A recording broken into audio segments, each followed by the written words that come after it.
Exam pass है और तुमने कुछ नहीं पढ़ा, अब क्या होगा? और अगर तुम अभी ये वीडियो देख रहे हो तो शायद तुम्हारे सामने किताब खुली है लेकिन पढ़ाई नहीं हो रही। सिलेबस बहुत बड़ा लग रहा है, टाइम बहुत कम लग रहा है और दिमाग में बार बार एक ही बात आ रही है, इतने कम समय में अब मैं क्या करूं? सबसे पहले एक बात समझो, पैनिक करने से कभी भी चैप्टर पूरा नहीं होगा, लेकिन अगर बचे हुए समय को सही तरीके से इस्तेमाल किया तो अभी भी बहुत कुछ बचाया जा सकता है। इसलिए आज मैं तुम्हें मोटिवेशन की बड़ी बड़ी बातें नहीं बतलाऊंगी, मैं तुम्हें बताऊंगी अगर एग्ज़ाम पास है और तैयारी बहुत कम तो आज से क्या करना है। स्टेप 1, रियलिटी एक्सेप्ट करो। सबसे पहले सब झूठ बोलना बंद करो। अगर तुमने कम पढ़ा है तो एक्सेप्ट करो, लेकिन इसके बाद खुद को ब्लेम करने मत बैठो। काश पहले पढ़ लिया होता, मेरे दोस्त की तैयारी हो गई है, अब मेरा क्या होगा? ये सारे थॉट्स सिर्फ तुम्हारा टाइम खाएंगे। एक पेपर लो और अपने सब्जेक्ट लिखो। हर सब्जेक्ट के चैप्टर को 3 हिस्से में बांटो। आता है, थोड़ा आता है, बिल्कुल नहीं आता। अब तुम्हें पता है कि तुम्हारी एक्चुअल पोजीशन क्या है और यहीं से पैनिक की जगह प्लानिंग शुरू होती है। स्टेप 2, पूरा सिलेबस नहीं। सबसे ज़रूरी बात, एग्ज़ाम पास होने पर हर चैप्टर को बराबर टाइम देना ज़रूरी नहीं है। अपने सिलेबस और प्रीवियस ईयर क्वेश्चन देखो, जो चैप्टर इम्पॉर्टेंट है, जो बार बार पूछे जाते हैं और जिनके अच्छे मार्क्स आने की संभावना है, उन्हें प्रायोरिटी दो।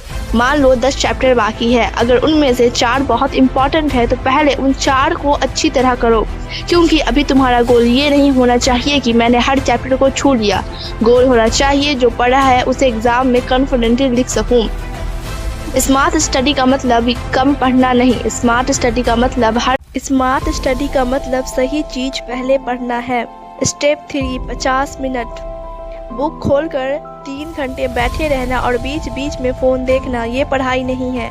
एक सिंपल रूल फॉलो करो, 50 मिनट पढ़ाई और 10 मिनट का ब्रेक। इन 50 मिनट में फ़ोन दूर रखो और एक ही सब्जेक्ट पढ़ो और पहले से ही तय करो कि इन 50 मिनट में क्या पूरा करना है। एग्जाम्पल के लिए अगले 50 मिनट में तुम्हें यह टॉपिक समझना है और इसके 10 क्वेश्चन सॉल्व करने हैं। बस पूरे सिलेबस के बारे में मत सोचो, अभी सिर्फ अगले 50 मिनट पर फोकस करो। अगर 50 मिनट भी मुश्किल लग रहे हैं तो 25 मिनट से शुरू करो, लेकिन शुरुआत ज़रूर करो। स्टेप 4, पढ़ने के बाद खुद को टेस्ट करो। और एक बहुत बड़ी गलती, हम पर चैप्टर पढ़ लेते हैं और सोचते हैं यह तो मुझे आता है, लेकिन बुक बंद करते ही कुछ याद नहीं रहता। इसलिए हर टॉपिक के बाद बुक बंद करो और खुद से पूछो, मैंने अभी क्या पढ़ा? जो याद है उसे बिना देखे बोलो या लिखो, फिर क्वेश्चन सॉल्व करो, क्योंकि एग्ज़ाम में तुम्हें किताब देखकर आंसर नहीं करना, तुम्हें बिना किताब देखे आंसर याद करना है। इसलिए सिर्फ रीडिंग कम करो, रिकॉल और प्रैक्टिस ज़्यादा करो। स्टेप 5, रिवीजन को एग्ज़ाम के एक दिन पहले के लिए मत छोड़ो। आज जो पढ़ा है रात में सिर्फ 15 से 20 मिनट उसे दोहराओ। अगले दिन पढ़ाई शुरू करने से पहले कल वाला टॉपिक जल्दी से रिकॉल करो और जैसे जैसे एग्ज़ाम पास आए नए चैप्टर के साथ पुराने चैप्टर भी रिवाइज करते रहो। इससे आखिरी दिनों में तुम्हें ऐसा नहीं लगेगा कि मैंने पढ़ा तो बहुत था लेकिन याद कुछ नहीं।